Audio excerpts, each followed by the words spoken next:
Hello दोस्तों, नमस्कार। Amazing video से मैं ज्योति श्रीवास्तव आप सभी लोगों का अपने चैनल पे बहुत बहुत स्वागत करती हूँ।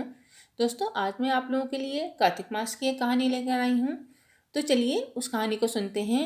लेकिन कहानी सुनने से पहले यदि आपने मेरे चैनल को सब्सक्राइब नहीं किया है तो मेरे चैनल को सब्सक्राइब कर लें और उसके बगल में बेल आइकन है उसको भी प्रेस कर दें, जिससे मेरी नई आने वाली वीडियो की नोटिफिकेशन आपको सबसे पहले मिले। तो चलिए कहानी को सुनते हैं।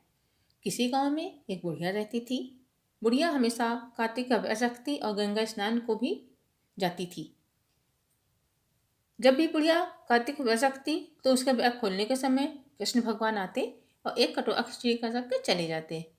बुढ़िया के पड़ोस में एक औरत रहती थी, जिसको यह देखकर बहुत जलन होती थी कि इसका कोई भी नहीं है, फिर भी इसे खाने के लिए खिचड़ी मिल ही जाती है।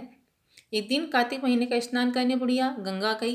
पीछे से कृष्ण भगवान उसका खिचड़ी का कटोरा उसके घर पर रख गए। पड़ोसन ने जब खिचड़ी का कटोरा रखा देखा और देखा कि बुढ़िया घर पर नहीं है, तब वह कटोरा उठाकर घर के पिछवाड़े में फेंक आई। कार्तिक स्नान के बाद जब बुढ़िया घर आई तो उसे खिचड़ी का कटोरा नहीं मिला और वह भूखी ही रह गई। बार बार एक ही बात कहती कि कहाँ गई मेरी खिचड़ी और कहाँ गया मेरा खिचड़ी का कटोरा। दूसरी ओर पड़ोसन ने जहाँ खिचड़ी फेंकी थी वहाँ एक पौधा उगाया जिसमें 2 फूल खिले। एक बार राजा उस ओर से निकला तो उसकी नज़र उन दोनों फूलों पर पड़ी और उन्हें वह फूल बहुत पसंद आए, तो वह उन्हें तोड़कर घर ले गया। घर आने पर उसने वह फूल रानी को दे दिए, जिन्हें सूंघने पर रानी गर्भवती हो गई। कुछ समय बाद रानी ने 2 पुत्रों को जन्म दिया। वह दोनों जब बड़े हो गए तब वह किसी से भी बोलते नहीं थे, लेकिन जब वह दोनों शिकार पर जाते तब रास्ते में उन्हें वही बुढ़िया मिलती थी, जो अभी भी यही कहती कि कहाँ गई मेरी खिचड़ी और कहाँ गया मेरा खिचड़ी का कटोरा। बुढ़िया की बात सुनकर वह दोनों कहते कि हम ही हैं तेरी खिचड़ी और हम ही हैं तेरा खिचड़ी का कटोरा। हर बार जब भी शिकार पर जाते तो बुढ़िया यही बात कहती और वह दोनों यही उत्तर देते। एक बार राजा के कानों में यह बात पड़ गई। उन्हें आश्चर्य हुआ कि दोनों लड़के किसी से नहीं बोलते, तब यह बुढ़िया से कैसे बात करते हैं।